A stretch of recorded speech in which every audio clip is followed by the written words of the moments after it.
আসসালামু আলাইকুম সম্মানিত শিক্ষক বৃন্দ, রফিকুল এডুকেশন বিডির নতুন আরেকটি ভিডিওতে স্বাগত জানাচ্ছি। তো প্রিয় শিক্ষক বৃন্দ, আজকে আমি যে বিষয়টা আপনাদেরকে দেখাবো সেটা হলো ইএফটিতে বেতন 3 দিনের মধ্যে আগস্টের বিল সাবমিটের নির্দেশ, যেটা মাউসির মধ্য থেকে মাউসি থেকে জানানো হয়েছে আগস্টের বিল সাবমিট করার জন্য। তো আমরা বিস্তারিত খবরটি দেখব তার আগে আপনাদের প্রতি ছোট্ট একটা অনুরোধ রইল, আপনারা যদি আমার চ্যানেল রফিকুল এডুকেশন বিডিতে নতুন হয়ে থাকেন অবশ্যই চ্যানেলটিকে সাবস্ক্রাইব করে রাখবেন, আর ভালো লাগলে অবশ্যই লাইক কমেন্টস করবেন। তো আমি আর কথা বাড়াচ্ছি না, আমি বিস্তারিত খবরে চলে যাব।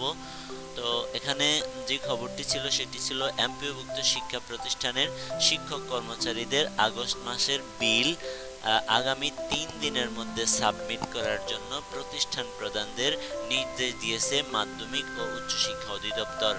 মঙ্গলবার 18 আগস্ট অধিদপ্তরের এক বিজ্ঞপ্তিতে এর নির্দেশনা দেওয়া হয়েছে। বিজ্ঞপ্তিতে বলা হয়, অধিদপ্তরাধীন শিক্ষা প্রতিষ্ঠানের এমপিওভুক্ত শিক্ষক কর্মচারীদের এমপিও এর অর্থ 2025 সালের 1 জানুয়ারি হতে ইএফটিতে প্রদান করা হচ্ছে। প্রতিষ্ঠান প্রধান তার প্রতিষ্ঠানের এমপিও সংক্রান্ত কাজের জন্য ব্যবহৃত আইডি এবং পাসওয়ার্ড এর মাধ্যমে ইএমআইএস সিস্টেমের এমপিও ইএফটি মডিউলে লগ ইন করে বিল সাবমিট করবেন। এক্ষেত্রে প্রতিষ্ঠান প্রধান তার প্রতিষ্ঠানের প্রত্যেক শিক্ষক কর্মচারীর জন্য আলাদা আলাদাভাবে বিধি মোতাবেক প্রাপ্য এমপিও এর অর্থ সঠিকভাবে নির্ধারণ করে বিল সাবমিট করবেন।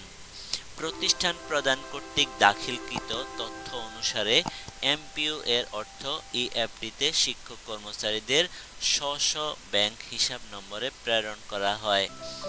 এতে বলা হয়, প্রতিষ্ঠানের এমপিও তালিকায় বিদ্যমান শিক্ষক কর্মচারীদের মধ্যে কেউ মৃত্যুবরণ বা পদত্যাগ করলে প্রতিষ্ঠান প্রধান সংশ্লিষ্ট মাসে বিধি মোতাবেক তার প্রাপ্যতা নির্ধারণ করে বিল সাবমিট করবেন।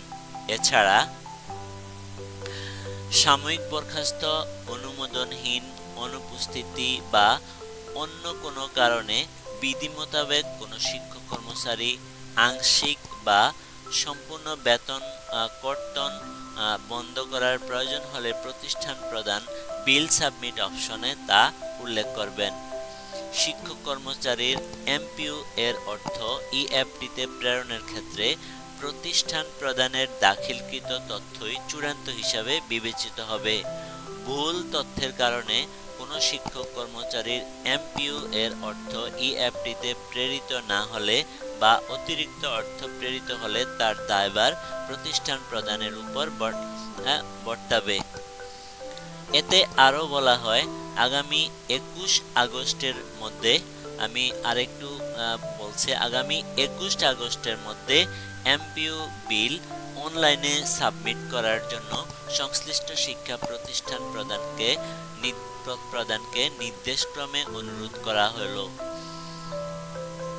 তো শিক্ষা গণপ্রজাতন্ত্রী বাংলাদেশ সরকার মাধ্যমিক ও উচ্চশিক্ষা অধিদপ্তর ঢাকা বাংলাদেশ থেকে যেই আগস্ট 2026 মাসের এমপিও এর অর্থ ইএফটিতে প্রেরণের লক্ষ্যে প্রতিষ্ঠান প্রদানগণ কর্তৃক বিল সাবমিট সংক্রান্ত যেই চিঠিটি ছিল, সেই চিঠিটিও আপনাদের দেখানোর জন্য এখানে তুলে ধরলাম।